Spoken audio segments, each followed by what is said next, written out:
Thumbnail చూసి వచ్చుంటారు భయ్య. రామ్ చరణ్ అన్న పెద్ద మూవీ వచ్చేసి 1000 crores బిజినెస్ అయితే జరగబోతుందని చెప్పొచ్చు భయ్య. రీసెంట్గానే ఈ మూవీకి సంబంధించి ఆల్ బిజినెస్ వచ్చేసి 800 కోట్లకు అయితే బయనే జరిగింది. అండ్ నెట్ఫ్లిక్స్ వారు జస్ట్ బేస్ ప్రైజ్ ఇచ్చారు. అండ్ ఇంకా 30 crores కూడా యాడ్ చేస్తామని చెప్పారంట. అండ్ మూవీ రిలీజ్ అయిన తర్వాత దాని టాక్ బట్టి అయితే మూవీ ఓటీటీ డీల్ని అయితే ఫిక్స్ చేసుకుంటారంట ఎక్స్ట్రా డబ్బులతోటి.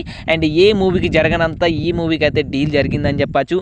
అండ్ పుష్ప కాదు, బాహుబలి 2 కాదు, అండ్ పుష్ప 2 కాదు, ఈ దంగల్ కాదు, ఈ 3 మూవీస్ యొక్క బిజినెస్ను బద్దలు కొట్టి బాక్స్ ఆఫీస్ కలెక్షన్స్ విధ్వంసం సృష్టించబోతుందని చెప్పచ్చు. ఎందుకంటే యంగ్ టైగర్ ఎన్టీఆర్ అన్న అయినా, అల్లు అర్జున్ గారు అయినా, పెద్ద పెద్ద సక్సెస్ ఉన్న డైరెక్టర్ని ఎన్టీఆర్ అన్న వచ్చేసి ప్రశాంత్ని, అల్లు అర్జున్ అన్న వచ్చేసి అట్నీని వీళ్ళందరినీ ఓకే చేసుకున్నారు. కానీ రామ్ చరణ్ అన్న వచ్చేసి జస్ట్ 1 మూవీ హిట్ ఉన్న 1 మూవీ ఎక్స్పీరియన్స్ ఉన్న ఒక చిన్న డైరెక్టర్ బుచ్చిబాబు సానా టాలెంట్ను స్టోరీని నమ్మి మూవీని అయితే 200 కోట్ల బడ్జెట్ ఇచ్చి అయితే మూవీ తీపిచ్చాడని చెప్పచ్చు.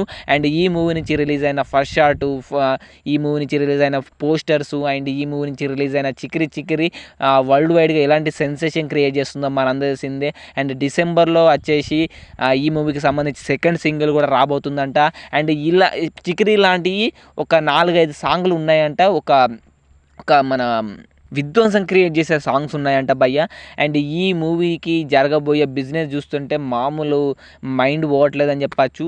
అండ్ నాకు తెలిసినంత వరకు ఈ మూవీ రిలీజ్ అయిన తర్వాత ఈ 3 మూవీస్ని అయితే దాటిస్తుందని నేను అనుకుంటున్నాను భయ్య. ఖచ్చితంగా దాటిస్తుంది. అండ్ మీరేమనుకుంటున్నారో వీడియో కింద కామెంట్ చేయండి.